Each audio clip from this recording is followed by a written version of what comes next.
TV Batuíra Portugal. Para lá do amanhã. Mensagens dos Espíritos pelo telefone.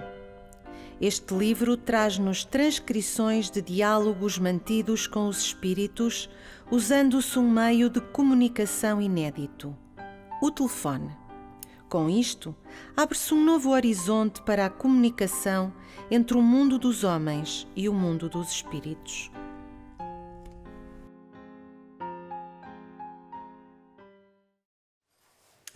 Boa tarde a todos. Sejam bem-vindos à nossa casa. E o tema está aí, já desde há bocadinho que ele foi revelado. E acho que é interessante refletirmos sobre alguma coisa que pode parecer evidente e que pode parecer que não tem nada a ver com a nossa casa, com aquilo que nós cá viemos procurar, mas espero que ao final o conceito da alegria e daquilo que nós podemos fazer para tentar viver mais perto da alegria fique mais claro nos nossos corações e nas nossas mentes. E é sempre bom começar por questionar, não é assim? O que é alegria? E vamos àquele conhecido, os calhamaços grandões, lembram-se, existia antes de haver o online, havia aqueles calhamaços grandões que eram chamados dos pais dos burros, não é assim? Os dicionários. E então o que é que nos diz o dicionário sobre a alegria? A alegria é um substantivo feminino. Vocês veem que começou logo bem, hein? É um substantivo feminino. E a primeira definição é sentimento de grande contentamento que geralmente se manifesta por sinais exteriores. Sinónimos são felicidade, gáudio, júbilo, regozijo e o antónimo, a tristeza. Uma outra definição que está na origem desse sentimento. Um acontecimento feliz é uma alegria. Divertimento, festa. E agora o mais surpreendente, pelo menos para mim, não sei aqueles que já conheciam, mas na botânica o gergelim ou sésamo é também denominado alegria. Então há que pôr muito gergelim, muito sésamo em tudo para que nos dê alegria. Mas continuemos a pensar o que é alegria e vamos pedir ajuda aqui a um dos grandes de nós, não é? Não sei se já reconheceram, mas é Fernando Pessoa em 3 momentos da sua vida, menino de todo, depois já um menino crescidinho e aquela forma como nós o conhecemos mais. E ele tem uma definição que eu acho absolutamente preciosa e ele diz assim: e ri como quem tem chorado muito. Há um riso que é um riso leve, aquele riso de quem tem a alma lavada, não é assim? E é esse de quem conseguiu entrar em contato com uma parte presente sempre na nossa vida, que são as tristezas, as dificuldades. Ainda cá estamos neste mundo que sabemos que é ainda o segundo, nas categorias de 5 nós ainda estamos no segundo a contar de baixo, não é? Então estamos no mundo difícil, mas entrando em contato com essa parte difícil, conseguindo extravasar, conseguindo compartilhar, porque graças a Deus não estamos sós, nunca. Então nós podemos ter a alma lavada e rir como quem tem chorado muito, que é essa forma absolutamente cristalina de entrar em contato com a alegria. Isto está no Guardador de Rebanhos do Alberto Queiro, do heterónimo Alberto Queiro. E vamos, como sempre, ao Evangelho segundo o Espiritismo, a este capítulo que é muito especial, o 17, Sede Perfeitos. E nas instruções dos Espíritos nós vamos encontrar esta comunicação de um Espírito protetor que foi realizada em Bordeaux em 1863. E ele vai nos dizer assim: sede alegres, sede felizes, mas da alegria que dá uma boa consciência. A tal da tranquilidade, a alma lavada, a boa consciência. A virtude não consiste em tomar um aspecto severo e lúgubre. Muitas vezes as pessoas confundem sisudez, não é? Com rigor, com disciplina, com sinceridade.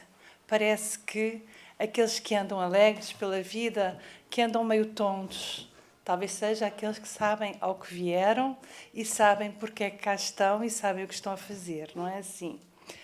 Não imagineis, pois, que para viver em comunicação constante connosco, com o mundo espiritual, seja preciso envergar o silício e se cobrir de cinzas. O silício, vocês lembram-se, é aquele instrumento de tortura que se colocava na coxa, e cobrir-se de cinzas era uma forma de luto utilizada pelos antigos. Não, ainda uma vez, sede felizes, conforme as necessidades da humanidade, dentro da nossa dimensão humana, conscientes das dificuldades. Não estamos a propor que sejamos delirantes, mas conscientes das dificuldades, mas também das possibilidades e da bênção que é irmos juntos, não é? A possibilidade de caminharmos uns com os outros, encarnados e desencarnados, nesta parceria que existe tanto do lado de cá, quanto na comunicação, quanto do lado de lá. Deus é amor e abençoa aqueles que amam santamente. Essa é uma belíssima comunicação que está no Sede Perfeitos, como vos disse, mas vamos continuar nesta ideia da alegria, na alegria como uma forma de estar no mundo e de poder estar em sintonia com o mais alto. E então vamos a este livro, que são comunicações de Emmanuel, roteiro. Vocês sabem que uma das formas de se referir ao Evangelho também é como um roteiro, não é assim? E aqui Emmanuel vai fazer exatamente várias considerações e uma delas é o Evangelho e a alegria. E conta-nos assim Emmanuel: grande injustiça comete quem afirma encontrar no Evangelho a religião da tristeza e da amargura. Indubitavelmente, o sacerdócio, muitas vezes, impregnou o horizonte cristão de nuvens sombrias. Vejam bem, aqui estamos a falar de um sacerdócio que é alguma coisa que na doutrina não existe, não é? A hierarquia daqueles que são eleitos e que conseguem ter comunicação mais direta com o transcendente, digamos assim. Com certas etiquetas do culto exterior. Lembremos-nos de que aquilo que a doutrina propaga, aquilo que a doutrina convoca, é uma mudança interna, não é? Lembrando-nos quando Jesus diz, em relação às mãos não lavadas, que a questão não é aquilo que entra na nossa boca, é aquilo que sai, porque sai do nosso coração, e não podemos parecer sepulcros caiados por fora, mas cheios de ignomínias por dentro, não é assim? Então, esse sacerdócio que impregnou o horizonte cristão de nuvens sombrias, o que não é o cristianismo na sua essência, é isso que está aqui escrito, mas o cristianismo na sua essência é, na realidade, a revelação da profunda alegria do céu entre as sombras da terra. É exatamente a vinda de Jesus, é a instauração dessa alegria, não é? Da alegria de sabermos que temos um Deus de amor, termos um caminho de irmandade, de amor ao próximo e a nós mesmos, exatamente para conseguirmos elevar-nos e que somos, cada um de nós, o artífice da sua própria evolução. Então, vai-nos contar assim Emmanuel. Então, lembrem-se de como foi a vinda de Jesus. E é isso que propõe no próximo parágrafo. A vinda do Mestre é precedida pela visitação dos anjos.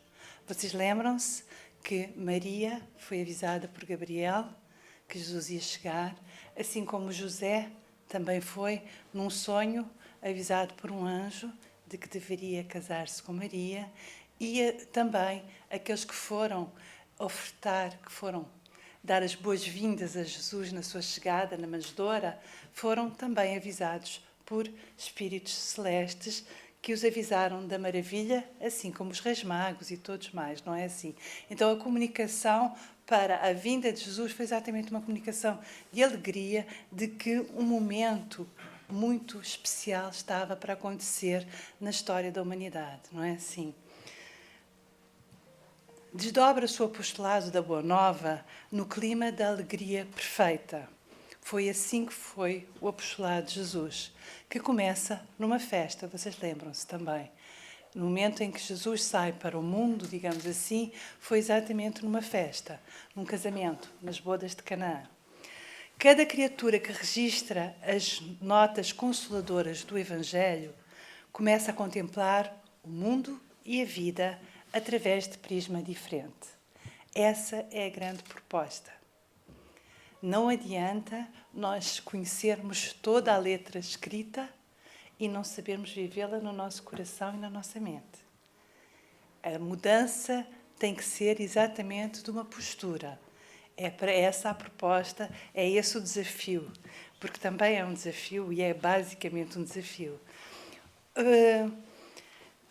Surge a Terra por bendita escola de preparação espiritual, a partir do momento em que nós entendemos que estamos aqui para aprender, para evoluir, para progredir no aprendizado básico, mas que é dificílimo, que é o aprendizado de amar, não é?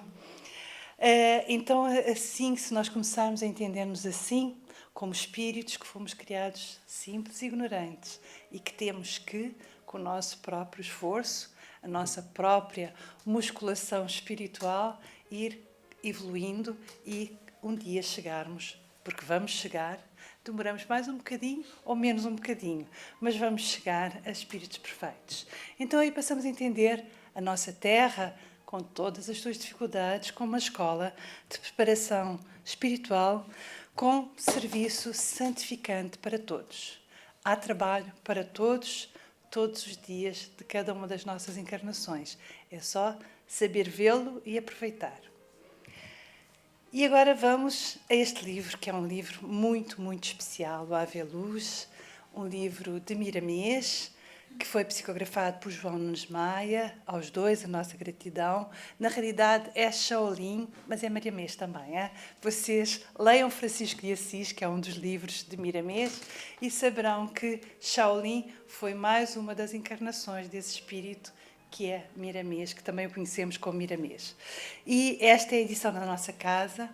Vocês sabem que a nossa casa tem uma editora e pedimos a autorização às casas que têm os direitos de autor no Brasil, exatamente para podermos publicar aqui e poder ser alguma coisa muito mais em conta, porque a nossa missão, o nosso objetivo é exatamente a divulgação da doutrina. E este livro, que é editado pela nossa casa, é uma pérola, vale muito, muito, muito, muito.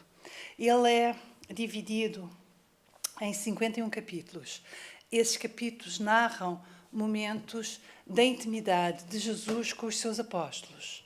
Jesus e os seus apóstolos, nos 3 anos em que esteve no seu apostolado, ele trabalhava com eles na divulgação da doutrina e, à noite, recolhiam-se na casa de Simão Pedro, em Betsaida, e tinham as conversas mais restritas, não é? As coisas mais íntimas, os momentos em que era possível dividir alguma coisa que não era possível ainda dividir com as massas, não é?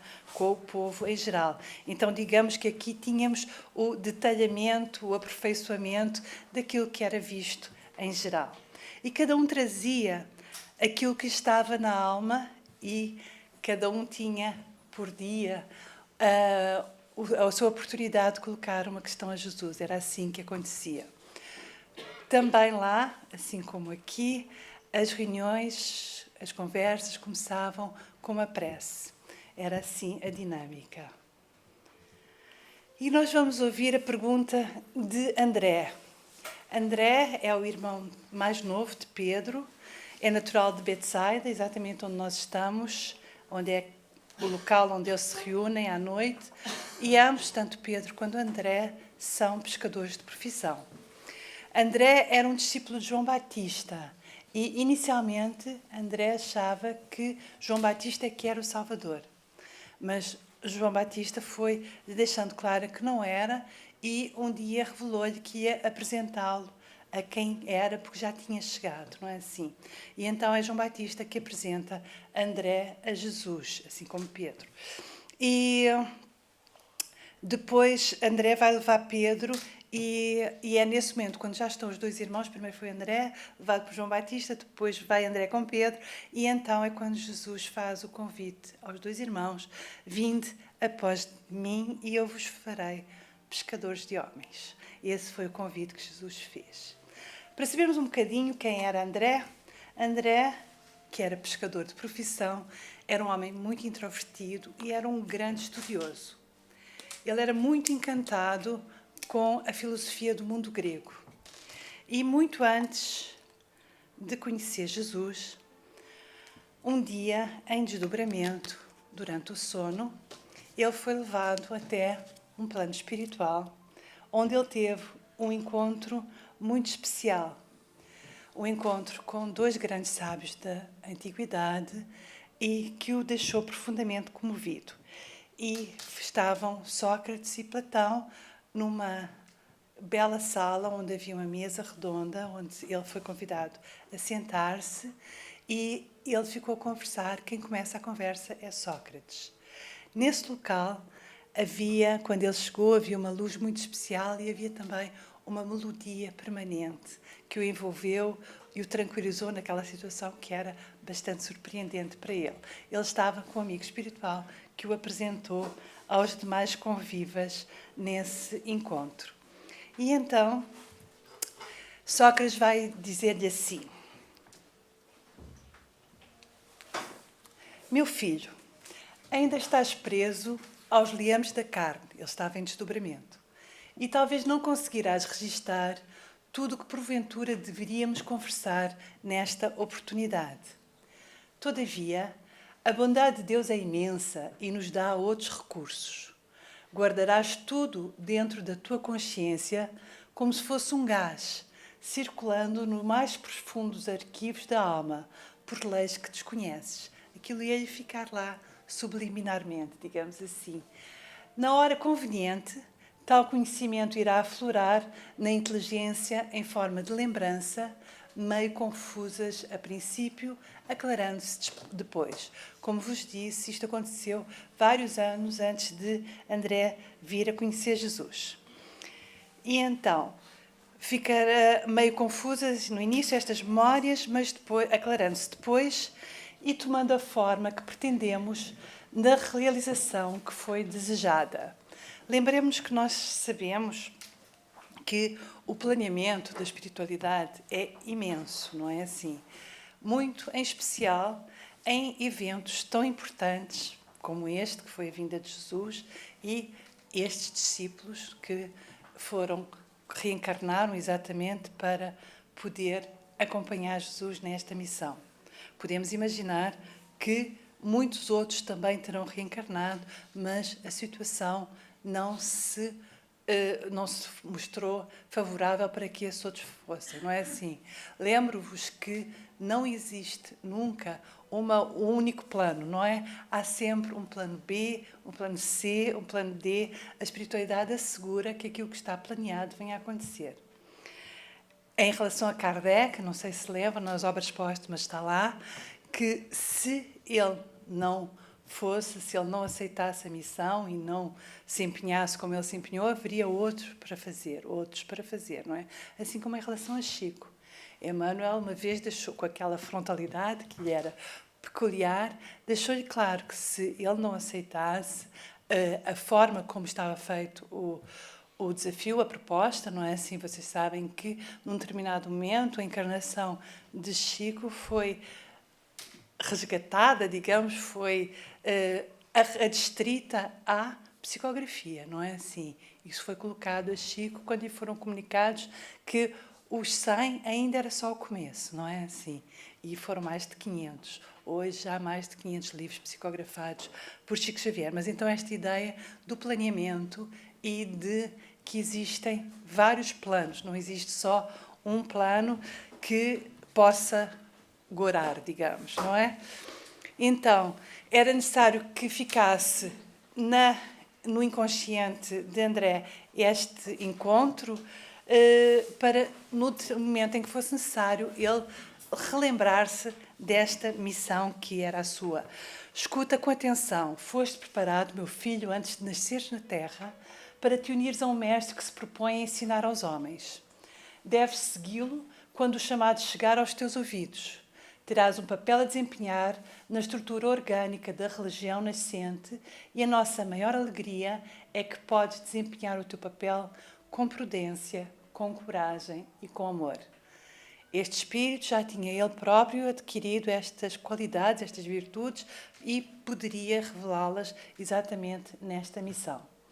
É bem possível que tenhas de dar duros testemunhos, sem que o medo te torne covarde, mesmo que sejas abandonado nas horas mais difíceis. Não temas, é nessas horas que precisarás de mais ânimo.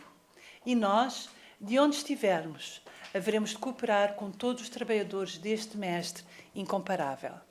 Essa é uma ideia que nós temos que ter sempre presente, não é assim?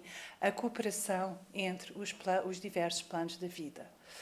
Quando estivemos, então ele está-se a lembrar da encarnação, que nós conhecemos como Sócrates, quando estivemos na Terra já foi, de certo modo, preparando o terreno para essa grande alma, já foi semeando gotas de luz que ele nos ofertou nos planos resplandecentes em que transita. Kardec detém-se sobre exatamente os precursores da doutrina, entre eles Sócrates e Platão.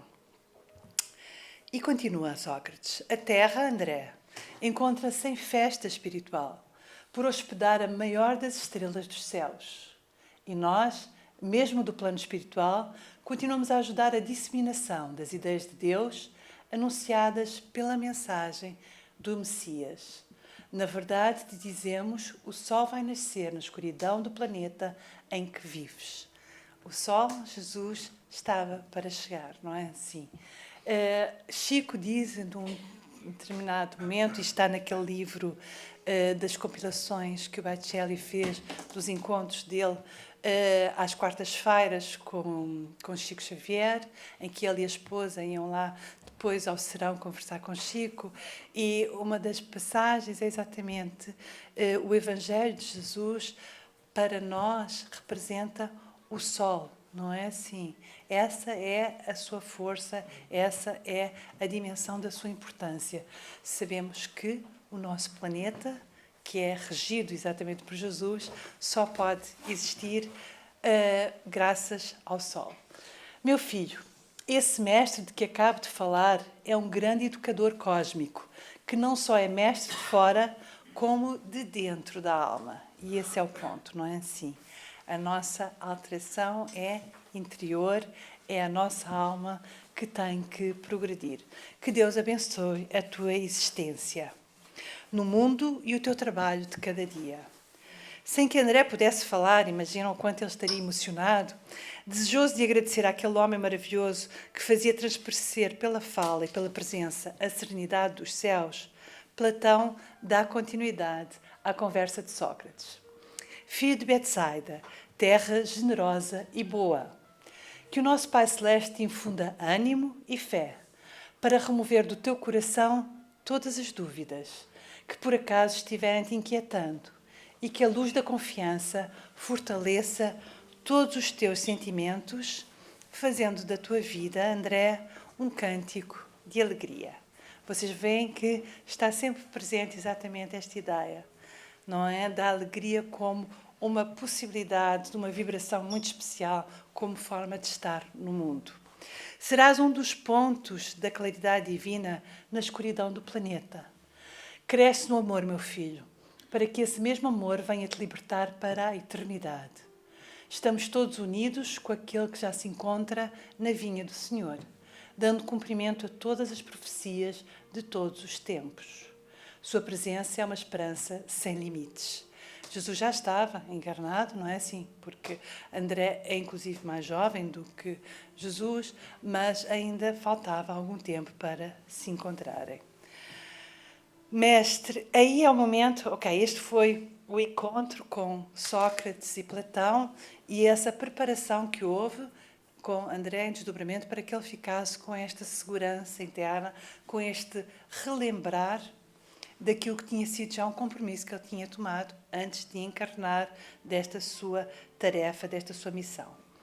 E como vos disse, a cada um dos serões com Jesus, um dos discípulos tinha o seu momento de fazer uma indagação, colocar alguma observação, alguma coisa que estivesse a preocupá-lo ou alguma coisa sobre a qual ele tivesse especial interesse, e vai um dos dias dizer assim a André a Jesus: Mestre, eu amo muito a alegria.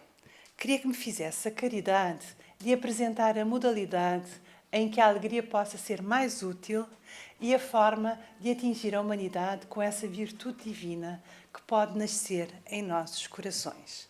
Então, André propõe a Jesus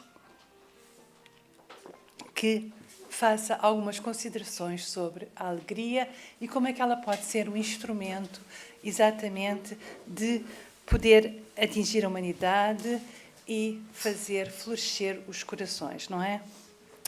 O Messias, ouvindo atento o seu discípulo, prepara o verbo para discorrer acerca do mais lindo tesouro e da mais encorajadora disposição que a alma pode despertar. Não é pouca coisa, não é? O mais lindo tesouro e a mais encorajadora disposição, como forma de estar, não é assim? Que a alma pode despertar. A alegria quando esta emana do amor. É a alegria tranquila, aquela do que ri como quem tem chorado muito. E vai dizer assim Jesus: André, pode ser uma fonte de alegria onde muitas pessoas poderão saciar a sede. A alegria é um dom divino. Para que conheças mais de perto o valor da alegria, observa a tristeza. Deves ter cuidado quando falares aos teus companheiros, para que não destiles neles estados negativos que por vezes encontras como entulhos dentro de ti. Lembremos-nos sempre, não é? Que nós somos aquelas anteninhas andantes que estamos sempre a receber e a emitir, não é assim? E nós, se ficarmos afogados naquilo que encontrarmos, como aqui refere Jesus, entulhos dentro de nós, não é assim? Podemos estar exatamente a propagar angústia, não é? Negativismo, dificuldades. E nós devemos tentar entrar em contato com elas e, com a ajuda da espiritualidade, transformá-las em alegria.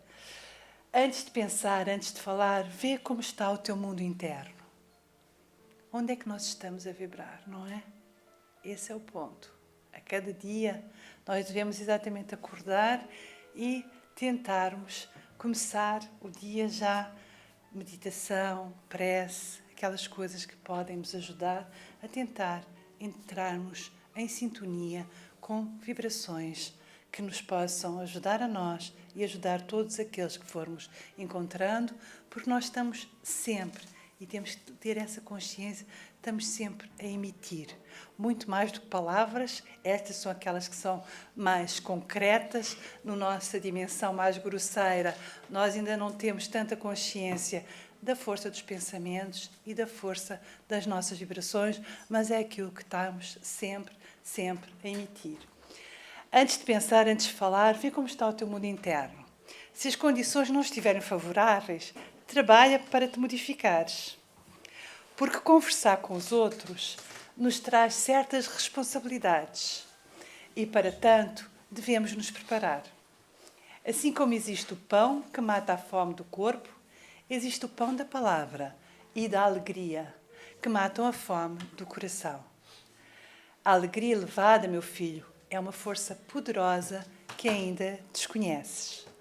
Ela transmite, em sua estrutura divina, as bênçãos da saúde e da fé, até do próprio amor, elevando o sistema de felicidade e cooperando com a esperança, para que sintamos prazer em viver e em amar a Deus e aos homens. E eu vou voltar porque é muita coisa aqui. Então, ela, a alegria, transmite em sua estrutura divina as bênçãos da saúde e da fé. Lembremos sempre que a saúde vem primeiro do espírito, não é?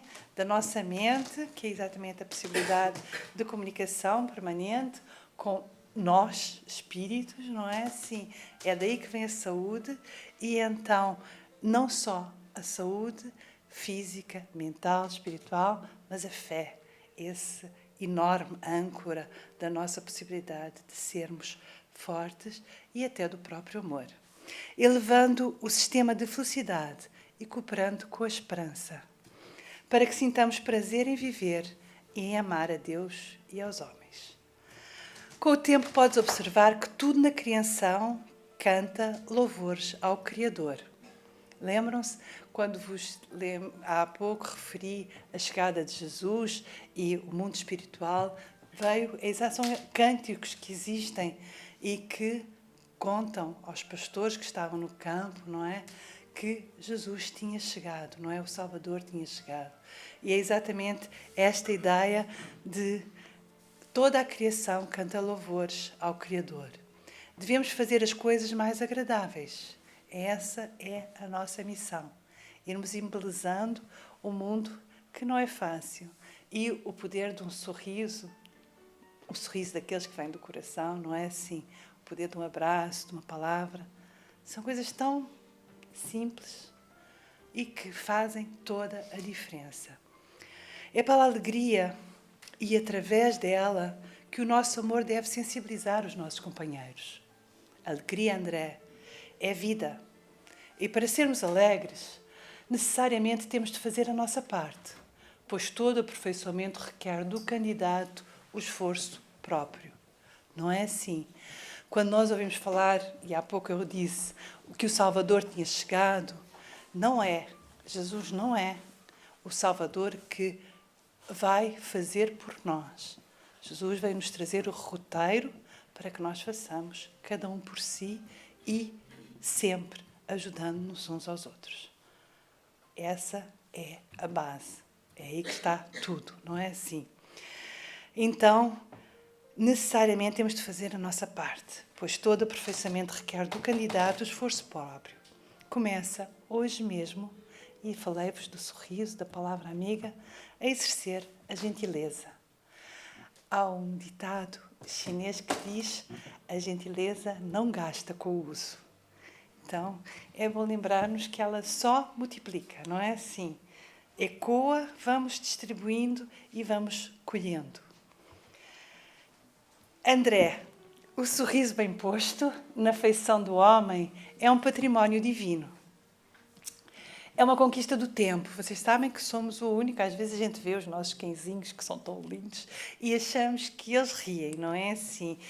Mas o único ser que tem conscientemente essa possibilidade do sorriso e que é uma das formas de comunicação mais básicas e primárias e fundamentais é o sorriso. Nós podemos não falar absolutamente nenhuma palavra que o outro consiga entender. Às vezes encontramos, imaginem, um esquimó. Coitado, porquê que foi o esquimó? Mas porque está bem longe, não é assim? E não devemos ter muitas palavras em comum. Mas o sorriso vamos entender. É uma característica do humano e que nos pacifica. Existe toda uma liberação química através do sorriso e do reconhecimento do sorriso que nos pacifica. É muito, muito interessante isto. Então, o sorriso bem posto na feição, e Jesus está a falar lá há 2000 anos atrás. Hoje nós já conseguimos medir estas coisas químicas todas e podemos ter essa forma de o dizer. Mas estava aqui dito de uma forma, com certeza, melhor, só que nós somos aqueles que têm os corações duros. Então precisamos dessas provas concretas, porque ainda somos estes, não é? O sorriso bem posto na feição do homem é um património divino. É uma conquista do tempo, cujo preço foram séculos incontáveis de aprendizado, a tal da seleção natural. Na Terra, somente os homens possuem esta virtude. Os outros reinos estão a caminho dela. Lembramos que é um contínuo, não é? Nós já estivemos lá na pedra, no mineral, não é? Lembremos que é um contínuo, está todo o universo, está tudo em progressão no nosso orbe, não é assim? Então, os outros reinos estão a caminho. E nós devemos agradecer a Deus por sabermos aperfeiçoar este estado divino em nossos corações, porque é-nos dada a possibilidade. Mas o uso, aprendermos a realmente utilizá-lo é nossa incumbência, é nosso esforço, é nosso trabalho. E nós devemos agradecer a Deus por sabermos aperfeiçoar esse estado divino em nossos corações. E eu desejo que a alegria, ora, seja pura. É a alegria pura. A alegria pura seja o sol despontando nos céus da tua boca, para que esta possa, com maior valor, anunciar a boa nova do reino de Deus. Então a alegria pura que sai num sorriso, que sai numa palavra amiga, seja o sol despontando nos céus da tua boca, para que esta possa, com maior valor, anunciar a boa nova do reino de Deus. Vocês lembram-se, nós vamos aqui separar-nos de André, mas fazer ainda um fecho. Lembram-se que foi-lhe dito por Sócrates ainda que provavelmente ele teria que dar testemunhos difíceis. E lembramos-nos que dos 12 apóstolos, 11 deles pereceram em formas dificílimas. Deram a sua vida do corpo em formas difíceis. André pereceu numa cruz, como Jesus também, na Acaia. Lá ele foi para Corinto e lá estava a propagar a boa nova, foi preso e foi sacrificado. Mas nesse momento ainda, o testemunho que temos é que lembrou-se da alegria e pereceu com um sorriso nos lábios, porque lembrou-se daquilo que Jesus tinha dito: neste serão estes encontros que ficam para sempre, não é assim? Mas falei-vos há pouco que quando André chegou em desdobramento, lá acima, nesse lugar especial onde se encontrou com Platão e Sócrates, havia um ambiente de uma luz muito especial e que havia uma melodia, não é assim? E eu trouxe-vos... Vocês sabem que não me tinha lembrado, mas agora vi há bocadinho e trouxe-vos aqui a nossa revista em que o tema de capa, que é sempre o artigo que está no meio da revista, é exatamente os sentimentos sublimes da música. E agora nós vamos pensar um bocadinho sobre a música.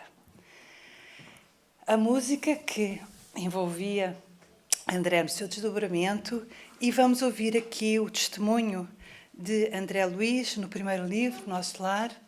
Em vários momentos do livro é referido o papel fundamental da música. Vou trazer-vos aqui 2 momentos só, mas que são muito significativos, não é assim? Lembramos-nos que ele esteve durante bastante tempo num local muito difícil e que depois foi resgatado para Nosso Lar. E então, nós aqui no capítulo 3 estamos logo no inicinho da chegada dele a Nosso Lar. E diz ele assim: mal não saíra da consoladora surpresa, divina melodia penetrou quarto adentro, parecendo suave colmeia de sons a caminho das esferas superiores. A surpresa é de estar resgatado e de estar a ser cuidado, exatamente, de estar a ser amparado já naquela colónia especialíssima. Aquelas notas da melodia que penetrou quarto adentro, onde ele estava, aquelas notas de maravilhosa harmonia atravessavam o coração. Ante meu olhar indagador, o enfermeiro, que permanecia ao meu lado, esclareceu bondoso: é chegado o crepúsculo em Nosso Lar. Em todos os núcleos desta colónia de trabalho consagrada ao Cristo, há ligação direta com as preces da governadoria. Então, na hora da prece, toda a colónia entra em sintonia e toda ela é envolvida exatamente por uma música que vai preparar todos para a vibração necessária para realizarem a prece. E o testemunho de André Luiz é: aquela melodia renovava as energias profundas. Não é? Ele está a chegar, está muito combalido, tão combalido que ele, animado pela melodia e por saber que haver uma prece conjunta, pergunta a Lisias, que é o enfermeiro que ele referiu agora, se ele podia também ir à prece. Lisias diz: não, ainda tens que repousar, mas consegues, porque havia uma difusão em todos os pontos da colónia. Do Nosso Lar é uma difusão da prece, não é? Todos estão em sintonia. Ele vai ficar completamente deliciado com a tecnologia que encontra, porque são ecrãs, daquilo que a gente pode imaginar que seja alguma coisa ainda melhor do que plasmas, não é assim? E é assim que é divulgada a prece por toda a colónia. Então aqui vocês vejam, aquela melodia renovava-me as energias profundas e bem que ele estava a precisar, não é? Já mais à frente, no capítulo 11, que se chama Notícias do Plano, ele está a andar na companhia de Lisias, novamente. Em plena via pública ouviam-se, tal qual observar à saída, belas melodias atravessando o ar. Notando-me a expressão indagadora, Lisias explicou fraternalmente. E nós só temos que agradecer exatamente este espírito de indagação permanente que André Luiz tem, porque ele vai fazer todas as perguntas que nos permitiram ter o conhecimento que essa coleção nos permite. E diz assim Lisias: essas músicas procedem das oficinas onde trabalham os habitantes do nosso lar. Após consecutivas observações, reconheceu a governadoria que a música intensifica o rendimento do serviço em todos os setores do esforço construtivo. Desde então, ninguém trabalha em nosso lar sem esse estímulo de alegria. Então, através da possibilidade do envolvimento da música, tinha-se constatado em nosso lar que a produção era melhor e então não havia possibilidade de trabalho sem a música e exatamente como estímulo de alegria. E vamos a ele, a Beethoven, vamos de pouquinho, porque já vamos, acho que alguns de vós já se devem ter lembrado, porque é que vamos ligar Beethoven e a alegria, não é assim? Então aqui, sobre Beethoven, vamos só alguns pontos, algumas anotações, alguns apontamentos. Neste livro voltei, do irmão Jacob, que na realidade é o testemunho de Frederico Finer, que foi um grande divulgador da doutrina no Brasil. Isto é a narrativa dele depois do seu desencarne. Voltei. Existe uma palestra que recomendo vivamente, não sei aqueles que tiveram a oportunidade de ver, mas da Rosarinho, sobre este livro, que está na nossa TV Batuíra. Vejam, vale muito, muito a pena, é muito comovente. E já estava Frederico Finer bem do outro lado, também não foi fácil a passagem, mas ele já estava a recuperar-se e está a conversar com alguém que vai dar algumas elucidações, mas ele vai primeiro encontrar numa biblioteca um livro e vai fazer assim. Folhei um volume de vastas proporções, lembram-se daquilo, nós estamos nos calhamaços, compunham-no recordações de Beethoven, destacando as lutas com que fora surpreendido no mundo para difundir entre os encarnados a mensagem musical dos planos superiores.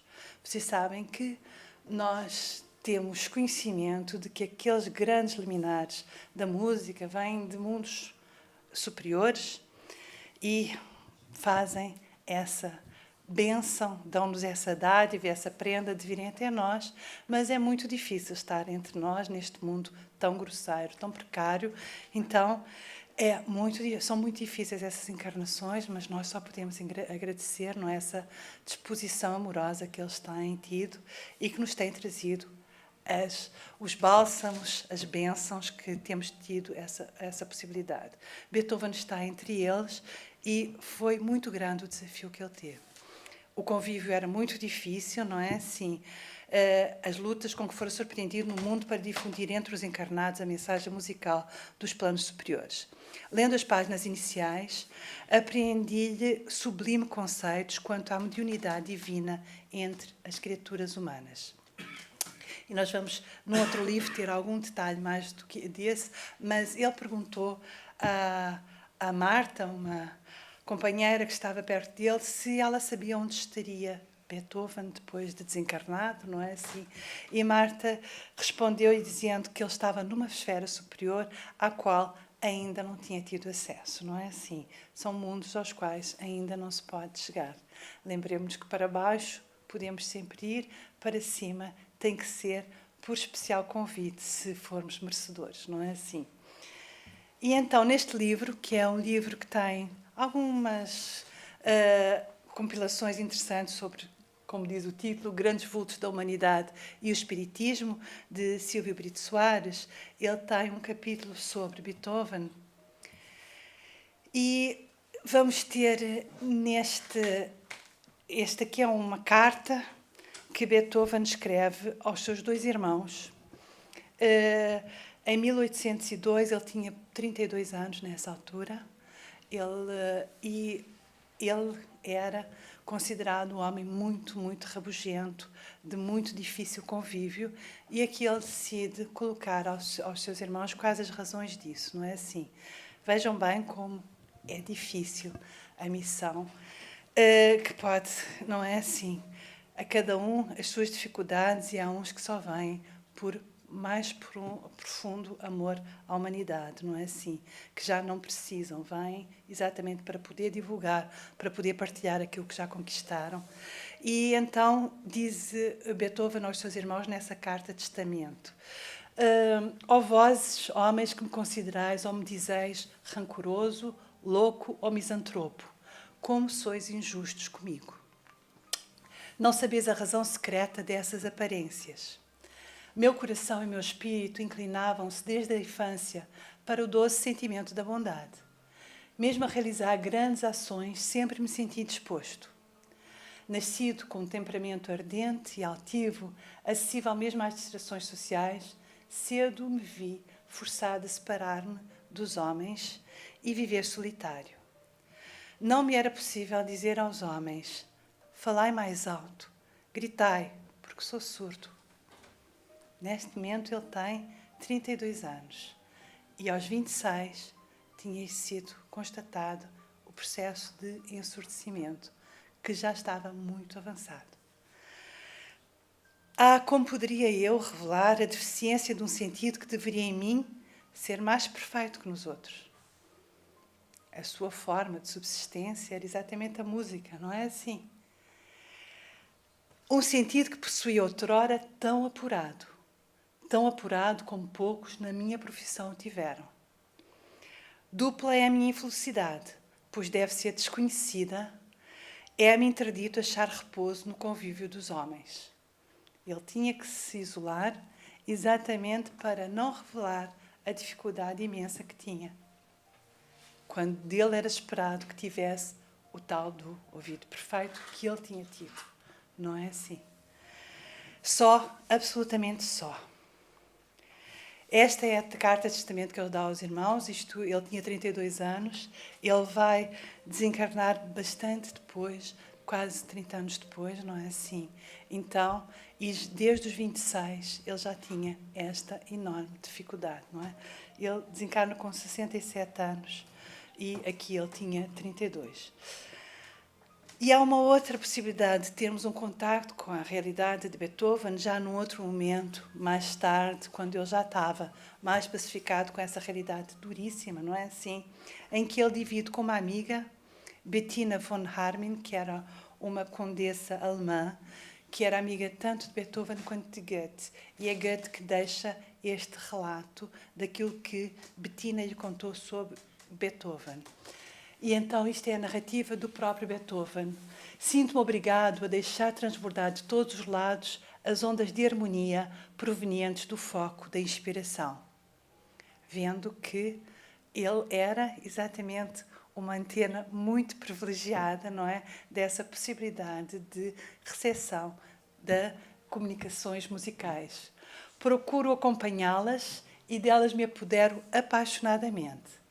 Mas de novo me escapam e desaparece entre a multidão de distrações que me cercam. Ruídos, barulhos, tudo o que se possa imaginar. Daí a pouco torno a apreender com ardor a inspiração, arrebatado, multiplicando todas as modulações, e venho, por fim, a me apropriar do primeiro pensamento musical. Ele vai narrar exatamente como é que é o seu processo criativo. Claro que tudo isto está dentro da sua mente. Vocês lembram-se que desde os 26 anos ele estava surdo. Só foi revelado ao público, vocês conhecem a história, na última sinfonia, não é? Na nona sinfonia, que é a sua última sinfonia, que ele rege a orquestra e a plateia inteira fica de pé a aplaudir e ele não se vira, porque ele não ouve nada. E então é alguém que se vira e é nesse momento que o público, e ele já está com 60 e muitos anos, que conseguiu entender aquilo que há 40 anos já o estava a dificultar tão imensamente, não é? Então, primeiro, exatamente o processo da inspiração e de como ele ouve o primeiro pensamento musical, que depois se vai transformar numa sinfonia. Tenho necessidade de viver só comigo mesmo. Sinto que Deus e os anjos estão mais próximos de mim, na minha arte, do que os outros. Entro em comunhão com eles e sem temor.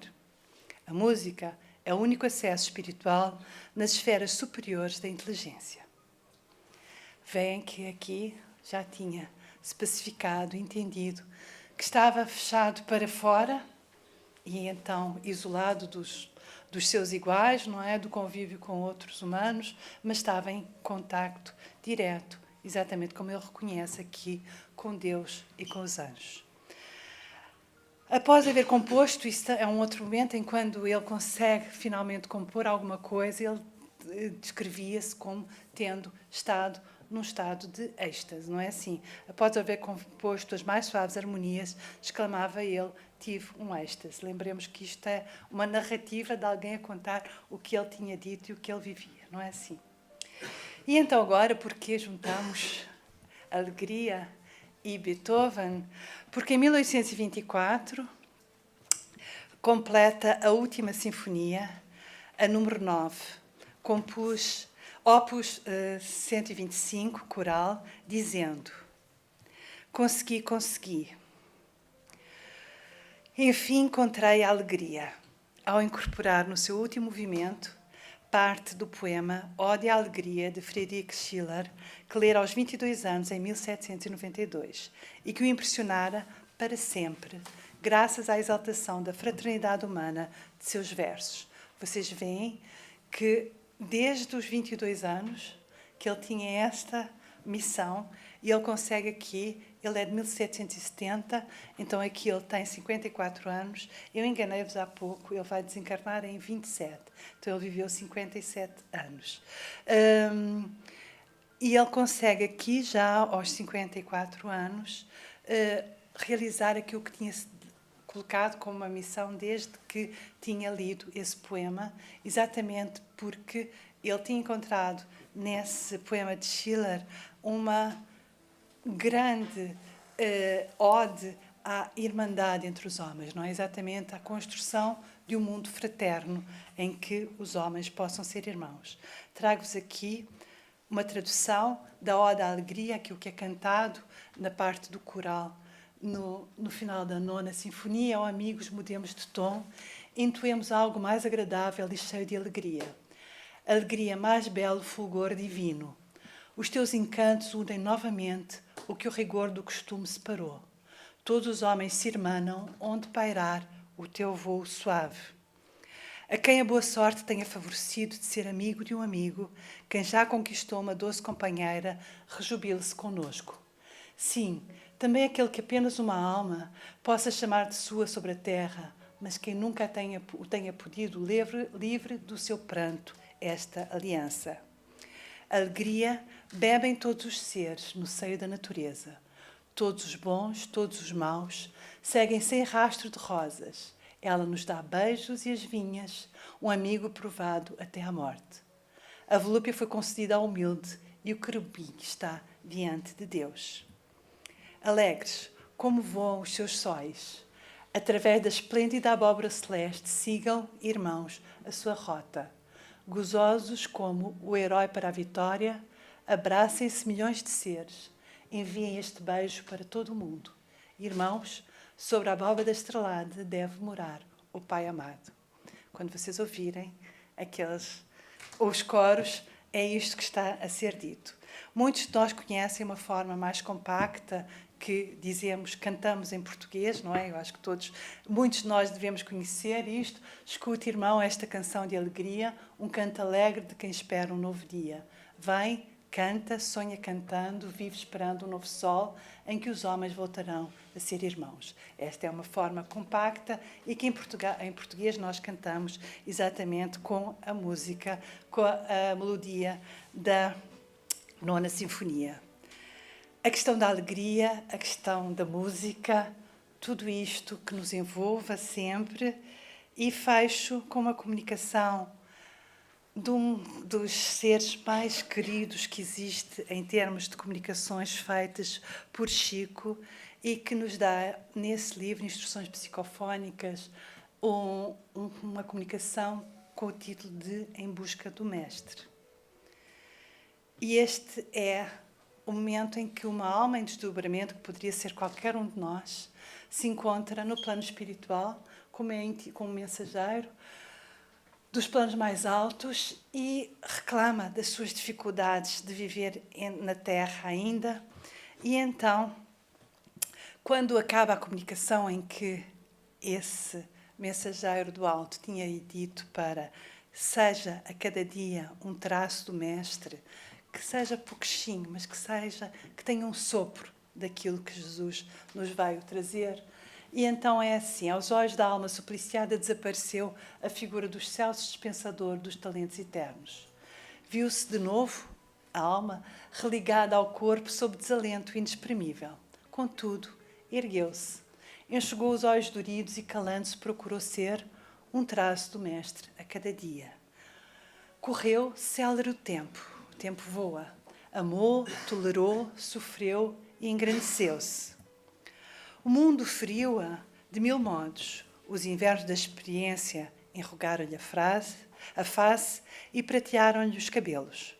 Mas um momento surgiu em que os traços do Mestre como que se gravaram no íntimo.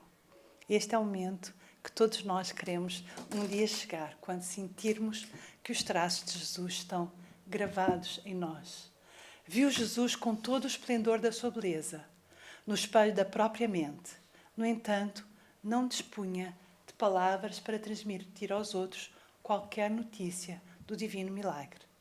Sabia tão somente que transportava no coração as estrelas da alegria e os tesouros do amor. Que nós possamos, a cada dia, ir caminhando em direção a este momento que chegará para todos e para cada um de nós. Obrigada por me terem ouvido, e contar-vos só que o espírito comunicante é meio-meio. Obrigada.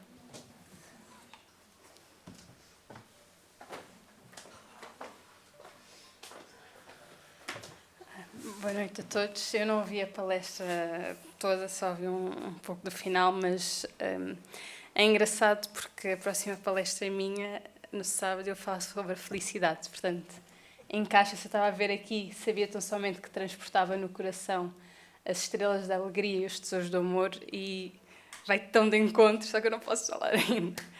Mas pronto, não posso falar muito mais, porque infelizmente não ouvi, estava no passe, mas de certo que com este final espero que tenha trazido consolo aos vossos corações, que tenha sido uma palestra que tenha chegado até cada um de vocês, que é esse o intuito, servir de instrumento para conseguirmos utilizar lá fora, aprendendo e seguindo o nosso caminho.